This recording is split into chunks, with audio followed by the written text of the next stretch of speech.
प्रणतमहं परमहंस स्वादितं चरणकमलचिन्मकरन्दाय भक्तजनमानसनिवासाय श्रीरामचन्द्राय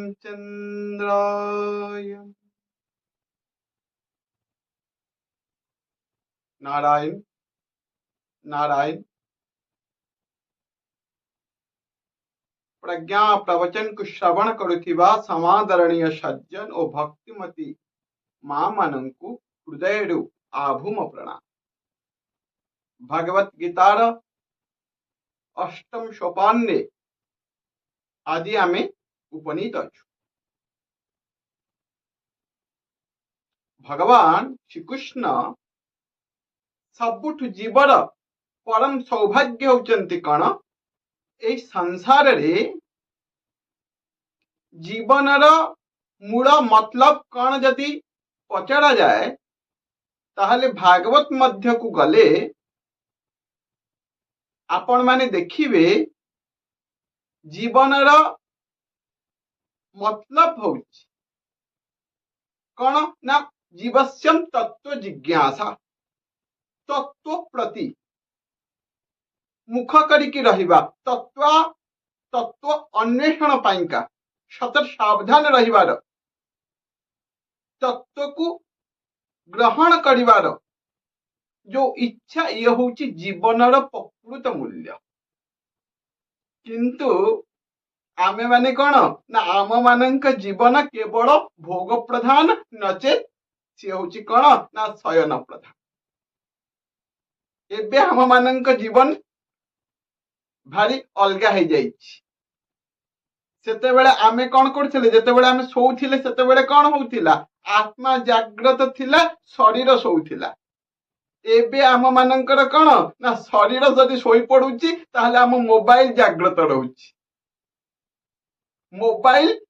आमे आम सोइबा अपेक्षा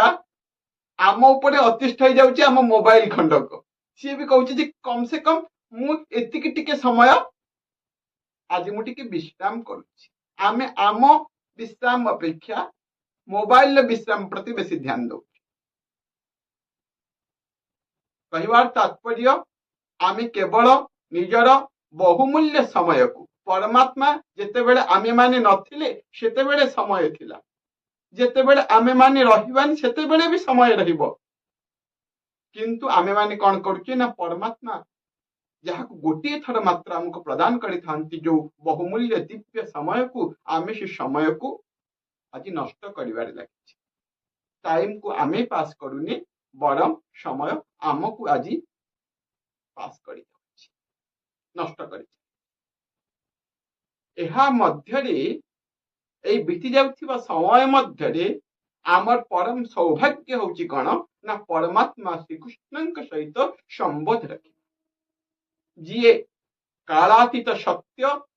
जी कालर काल महाकाल भगवान श्रीकृष्ण सह संपर्क कालातीत सत्य जो भगवत गीता से भगवत गीतांकर उपरे किसी समय मनन मंथन करिवार जो अपूर्व सुजगता गीतार अष्टम सोपान ने आमे जो आसी पहुंचीचे यह उपरे चलंतु किसी समय आमे आलोचना करिबा। आपण माने देखिबे समस्त शास्त्र गुड़िक समस्त धर्म गुड़िक कौन होती समस्त शास्त्र समस्त धर्म रे ईश्वर को बहुत उच्च स्थान रे रखा जाए ना नहीं। जो उच्च स्थान रे रखा जाए ईश्वर को से उच्च स्थान रे आमे आमर आखि भी पाइबनी। शास्त्र कहउचंती जे तांको वर्णना करिया पइका शास्त्रंक पाखरे मध्य सामर्थ्य नाहंती। किंतु आपण माने भगवत गीतार विलक्षणता होचंती कोन जो ईश्वर को अत्यंत श्रेष्ठ जगह रे अत्यंत ऊर्ध्व स्थान रे रखा जायछि। भगवत गीता रे आमर भगवान श्रीकृष्ण को आमर श्री अर्जुन कोठी रखिचंती ना रथर सारथी करिकरी रखिचंती। सारयति अश्वान इति सारथी जीए आम मानकर इंद्रिय रूपक कहूली पूर्व इंद्रियाणी हयन्याहु इंद्रिय माने होचंती घोड़ा एई इंद्रिय रूपक घोड़ा मानंकु जी नियंत्रित करके रखुचंती सी होचंती किए ना सारथी आमे देखिथिबा शास्त्रज्ञ होचंती एया ना नहीं कौन कहिचंती श्रुति श्रुति ममेव आज्ञा जस्तु मूलंघ्य वर्तते आज्ञा छेदि मम द्रोही न भक्त बिन वैष्णव शास्त्र आज्ञा पालन करिया पेंका भगवान का आज्ञा पालन करिया पेंका जीव को सतत कुआ जाय गुरु का आज्ञा पालन करिया पेंका जीव को सतत कुआ जाय किंतु गीतार विलक्षणता कौन ना आमे भगवान का आज्ञा पालन करला बेले तो कौन होता है ना भगवान श्रेष्ठ होता जीव तो सबु बड़ पेंका छोट जगह पड़े थाए सी तो जीव किंतु एठी भगवत गीतार अपूर्वता होची भगवत गीतार विलक्षणता होची जे एठी जीव आदेश दब सेनाय भय मध्ये रथम स्थापय मच्युतम आज जीव आदेश दब भगवान पालन कर आमे सब बड़ा पेंके देखिचे जे श्रुति श्रुति ममे आज्ञा भगवान आदेश दियंती जीव पालन करे किंतु भगवत गीता रे कौन ना जीव आदेश दब प्रभु पालन करे आज देखिए भगवान सब बड़े उच्च जगह बसंती किंतु जीव आज श्रेष्ठ जगह बसी भगवान आज सारथी होकर बस जो आमर जीवन रूपक रथ मध्य भगवान जो दुई हाथ रे भगवान गोटे हाथ रे घोड़ा मानकर लगाम को धरी आउ गोटे हाथ रे घोड़ा मान को नियंत्रण करिवार जो अंकुश बा जो चाबुक ताकू धारण कर गोटे होचंती नियंत्रणात्मक आ गोटे होचंती दंडात्मक जेते बेले आम इंद्रिय माने नियंत्रण विहीन हो जिवे सेते बेले तांकु दंड देकिरी उचित मार्ग को आनिबार कर्म किए करुचंती ना भगवान करुचंती आमे केबे आम जीवन रूपक रथ रे परमात्मा श्रीकृष्ण को केबे सारथी करिबा सेई कथा आम मानकर बाकी अच्छी जेते बेले आमे आम जीवन रूपक रथ रे भगवान श्रीकृष्ण को सारथी करि नबा सेते बेले आम जो रथ आ कौन सी प्रकार कौन हबो ना केबे भी अनुचित मार्ग को जीवनी केबे से अंधकार महा तमिश्र मध्य को केबे आज जीवात्मा अर्जुन एवं प्रत्यगात्मा भगवान श्रीकृष्ण आज अर्जुन कौन करिचंती ना जड़े होचंती अर्जुन आउ जड़े होचंती दुर्योधन दुर्योधन होचंती विवेक शून्य जीव अर्जुन होचंती विवेक को उच्चतर परम शिखर रे पहुंचे जीव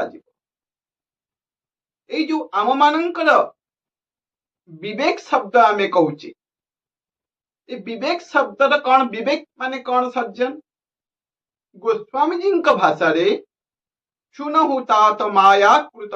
गुण अरु दोष अनेक गुण यह प्रकटन देखियत देखिय सो अविवेक प्रत्येक वस्तु मध्य रे भल एवं मंद मिशिकी ता मध्यरु आमे कौन करिबा ना मंद को बाद देगिरी केवल भल को ग्रहण करिवार ना होचंती विवेक एवं आमे कौन करिबा ना भल को बाद देकिरी आमे जदि मंद को ग्रहण करिले ता ना होची अविवेक दुर्योधन होचंती अविवेकी प्रधान जीव एवं आमर अर्जुन होचंती विवेक प्रधान आमे माने जेते बेले विवेक प्रधान हे जिबा केवल सत्य को ग्रहण करिबा आज परमहंस स्थिति रे पहुंचे जिबा केवल क्षीर नीर मध्य को आमे अलगा करि परिबा वस्तु मध्य रे जे शिवत्व अछंती जो विष्णुत्व अछंती ताकू ग्रहण करिकिरी आउ जो सांसारिकत्व अछंती ताकू जेते बेले आमे दूरेई दबा सेते बेले आम जीवन मध्य रे भगवान श्रीकृष्ण आसिकिरी आम रथर बागडोर जो लगाम अछंती ताकू धरिया पेंका बाध्य होई भगवत गीता अपन देखिबे वेदांत श्रवण करंतु बा वेद अध्ययन करिला बेले आपण देखिबे वेद होचंती कहार फल। वेद होचंती आमर धर्म योग उपासना क्रियाकांड कर्मकांड एवं ज्ञानर साधना होचंती वेद। जदि आपण मंदिर को जिबे मंदिर होचंती कौन ना आम शरीर केते समय पर्यंत निश्चल रहउची, देवतांक पाखरे आमर केते समय पर्यंत मन लागुची,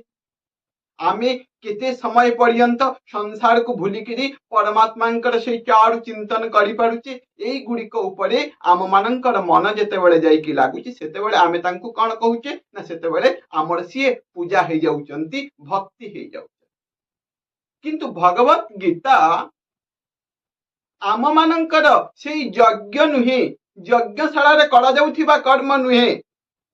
ब्राह्मणर केवल वेद पाठ मंत्र पाठ पर्यंत सीमित नुहे। ये होचंती भगवत गीता होचंती समस्तंक पाई, समस्त वर्गंक पाई। प्रत्येक जीवन मध्य केमिति आमे बुद्धियोग तिमा शृणु, आमे बुद्धियोग द्वारा परमात्मा को प्राप्ति करिबा, आमर जीवन को अत्यंत उत्कर्षमय करिबार जो कला, जो टेक्निक, जो सिद्धांत ताकू केमिति बुझे पारिबा, ताकू केमिति आम जीवन में प्रतिफलित करि पारिबा, सेथि पई का आमे माने चलंतु भगवत गीतार ए अष्टम सोपान को आमे जाई करी देखिबा। यहा मध्य रे भगवान श्री कृष्ण कोन कहउचन, कथम नम गेयमस्माभि पापद्मस्मानिवर्तितुम कुलक्षयं कृतं दोषम प्रप्यस्यद्भि जनार्दनम। अर्जुन आदि कौन कहते कहले, अर्जुन विषाद योग आलोचना चली, विषाद उपरि विमर्श। प्रत्येक विषाद ही आपण को उत्कर्ष आनीदब। जे पर्यंत आपण जीवन रे विषाद आसीनी से पर्यंत आपण जीवन रे उत्कर्ष आसीबनी। वाल्मीकि रामायण रे गोटे सुंदर कथा आसीचंती, आपण जेतेबेले कर्म करिबा को जिबे, कर्म करिबा को गला बेले जेतेबेले प्रथमे झड़झंझा आसीबो, जेतेबेले आपणक कर्म रे विघ्न आसीबो प्राथमिक अवस्था रे, सेतेबेले जानिबे आपणक कर्म संपूर्ण भाव रे सफल हो। प्रारभ्यते न खलु विघ्नम भयेन निश्चय। हनुमान जी जेतेबेले आपण लंका को गले देखिबे मैनाक आसीथिले, सिंहिका आसीथिले, लंकिनी आसीथिले, नानादि प्रकार राक्षस आसीथिले, तापरे भी गुरुदेव श्री श्री हनुमंत जी महाराज आज तांकर सीतान्वेषण कार्य आज सफल कर। आपणक कर्म मध्य जदि प्रथमे झड़झंझा आसुची, जदि प्रथमे विघ्न आसुची, ताहले आपण जानिबे जे आपणकर कर्म सफल। गोटे छोट कथा कहबी सत्य। जणे कृषक थिले, कृषक मानकर सबुठु बेसी चर्चा आम शास्त्र रे करा जायछन। काश्यप संहिता रे कृषक होची सबुठार श्रेष्ठ कर्म। जणे कृषक थिले, से कृषक जनक भगवान कर तीव्र उपासना करी भगवान को प्रसन्न कर दे। प्रसन्न करदेवा परे भगवान जेतेबेले आसी पहुंची गले, कहले कौन वर मागिब कुह। सेतेबेले कृषक जनक कहले प्रभु मु जहा चाहिबी मो क्षेत्र रे सेया हो। मु जदि चाहिबी सूर्य रश्मि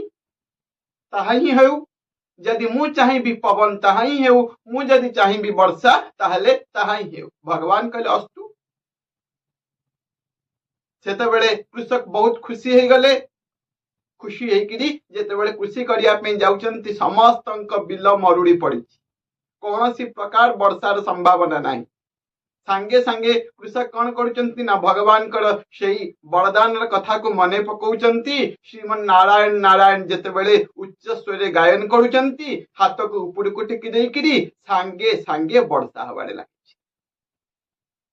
जेतेबेले कहउचंती वर्षा बंद हो जातु श्रीमन नारायण सांगे सांगे सुड़ी आसीचंती जेतेबेले बहुत भल पवन हो सेतेबेले बहुत बढ़िया पवन आसीचंती अति सुंदर भाव शस्य गुड़िक आज हो जाइचंती जेतेबेले सबू जिनस ठीक हो गला समस्ते कहते आम समस्तंकर मरुड़ी पड़ी दुर्भिक्ष पड़ी किंतु तमर एत भल केमती है कहीं रहस्य बुझी पार ना कृषक तो बहुत खुशी कहीं ना तार सबुठ भल धान हो समय जेतेबेले सी तार समस्त धान को निजर बाड़ी की नहीं आसु जेतेबेले धान अमल करी जेतेबेले धान को बाड़ेबा पे जाउछ सी अत्यंत कांदी अत्यंत दुख प्रकाश करी कहीं ना सी जो धान गुड़िक आनी से धान गुड़िक प्रकृत धान नथिला से गुड़िक सब अगाड़ी हो जाए भगवान को डाकिला कांदिला कहला प्रभु मु तो जेते बेले जहाँ मागिबा कथा से अनुजाई सब है इतनी सुंदर गछ है इतनी सुंदर आज शस्य है किंतु ए धान गुड़िक अगाड़ी कहीं भगवान कहले जे तमे सबू मागिथिल किंतु झड़ झंझा मागी न तमे तम जीवन रे केबे प्रतिकूल अवस्था को मागी न जदि प्रतिकूल अवस्था को मागी थांत झड़ झंझा मागी थांत दुख विषाद को मागी थांत ताहले यार चेर भितर को जाइकी रस को शोषण करी आज शस्य मध्य पहुंचे था उत्कृष्ट धान तमे पाई थांत जीवन उत्कर्ष रे पहुंचे किंतु तमे कौन करिल ना जीवन झड़ झंझा पाखु तमे दूरे गल जीवन को केवल सुखमय करबा पेंका इच्छा करिल तेणु करी जीवन कौन हो गला ना अगाड़ी ए कथा केवल कौन सी गल्प कहानी ए कथा होचंती आम जीवन रे प्रतिफलित करिवार कथा जेतेबेले विषाद आसीजिव भगवान श्रीराम भद्रंकर जेतेबेले वनवास आसिला सेतेबेले राम सेतेबेले कौन थिले ना आम मनीष थिले जेतेबेले वनवास आसिकी पहुंची गला तांको समस्त जानी जेतेबेले अर्जुन विषाद जोग आसिकी पहुंची गला सेतिकी बेले भगवान श्री कृष्ण आदि तांकर त्रैलोक्य ज्ञानामृत श्रेष्ठ ज्ञान आज भगवत गीता तेणु करी आम जीवन रे विषाद पाखु आमे माने केबे मुह फेरे नबानी विषाद को आमे केबे तल को पकई दबानी विषाद पाखु आमे केबे हटी जीवानी विषाद को आमे सामना करिबा आम जीवन रे जो परम सत्य होचंती जो दुख यह कौन सी व्याख्या नुहंती এই जो दुख जहाँ को आमे प्रत्येक मुहूर्त रे आमे अंगीकार करि थाउ जहाँ पे आमे जर्जरित थाउ आमर समस्त उपासना पूजा पाठ सब होचंती दुखर आत्यंतिक विलय ए दुख को आमे केमती नाश करिबा गोटे आउ गोटे छोट कथा कहूची जणे व्यभिचारिणी कन्या थिले अति व्यभिचारिणी ए जो व्यभिचारिणी कन्या जनक थिले बा बेश्या जनक थिले से प्रत्येक दिन जणे जणे उत्तम पुरुषंक सह संबोध रखंती तांको प्रेम करंती तापरे जेतेबेले से तांको शरीर समर्पण कर दियंती से तांको शरीरं को प्राप्ति परे से पुरुष कौन करंती ना ए स्त्री लोक जनन को आज त्याग कर दियंती दुखी हुअंती प्रत्येक थर रे दुखी हुअंती जेते जन को भल पांती तांका सह रुहंती तापर सी तांको त्याग कर दियंती दुखी हुअंती दुखी हवा स्वाभाविक तांकर दुख को लेकरी जने साधु का पाखरे जाई के पहुंची गए सर्जन जीवन जेते दुख आसुना कहीं जेते दुख अछंती से समस्त दुखर यदि समस्त समस्या को यदि आपण अंत करबा को चाहुचंती ताहले आपण कौन करंतु ना एकमात्र काम साधु संग करंतु साधु संग ठारू साधु का पाखरे केवल संसार वास्तव समाधान आदि साधु का पाखरे साधु का पाखरे जेते बेले जाइकी पहुंची जाइचंती सेते बेले साधु बाबा जनक खुशी हो गले तांकर समस्त कथा सुनिले सन्थ हृदय नवनीत समाना सन्थंकर संसार दुई प्रकार लोक अच्छा केमिति ना जड़े होचंती न्यायाधीश स्तर आउ जड़े होचंती वैद्य स्तर भगवान हुए तो तम उपरी न्यायाधीश भलिया काम करिवे तमे जो कर्म करिवो सेई कर्म अनुଯାयी तमे फल पाइबो भगवान कर ये होचंती सुप्रीम आम सुप्रीम लॉ अति श्रेष्ठ नियम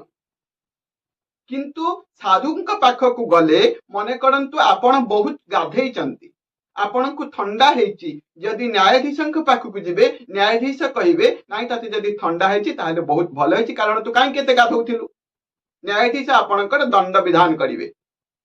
किंतु जदि जने वैद्यंक पाखक जीवे जने डॉक्टर पाखक जीवे डॉक्टर कौन करिवे ना सांगे सांगे आपण को उपचार देदेबे सांगे सांगे आपण को औषध देदेबे काहे कि गाधेथिलु कौन करिथिलु ता प्रति जमा ध्यान देबेनी सांगे सांगे सी आपणकर उपचार करिदेबे केमिति इंस्टेंटली अति शीघ्र भाव सद्य भाव आपणकर केमिति शीतलता कमिजिब तापई सी चेष्टा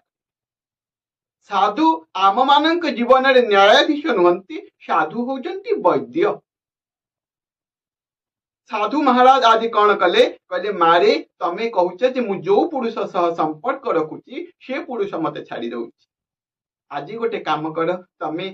तमर जो दुख अछि से दुख सह संपर्क रखि दियो से दुख को निजर कर दियो जो दिन तमे दुख को निजर कर दब से दिन तुमको दुख भी छाड़ी के पड़ेबो आमे कौन कर दुख आसिले आमे ताठू आखि फेरई दो आमे कौन करू ना जेते बेले अंधकार आसीगला आमे सेते बेले अंधकार जेते बेले हमको भय लागिला आमे कौन करू ना आमे आखि बंद कर दो आमे आखि बंद कर देला बेले अंधकार कुआडे जाई न थाए आमे ता पाखुरी दूरेई जाई था जेते बेले आखि खोलिबो से अंधकार हमको पुणी थरे तार से कराळ रूप नै आसीबो कि नै पुणी भयभीत करिबो कि नै मु आपन को हटि जिबार व्यवस्था कहू आपन को जागेबार व्यवस्था कहूची ए जागेबार व्यवस्था होचंती भगवत गीता आमे चलंतु ए भगवत गीता को आमे आहुरी भल भाव निध्यासन करिबा मनन करिबा चिंतन करिबा जे भगवत गीता कौन आम जीवन ने कौन जीवन उत्कर्षता उपरे कौन कहउछन नारायण नारायण।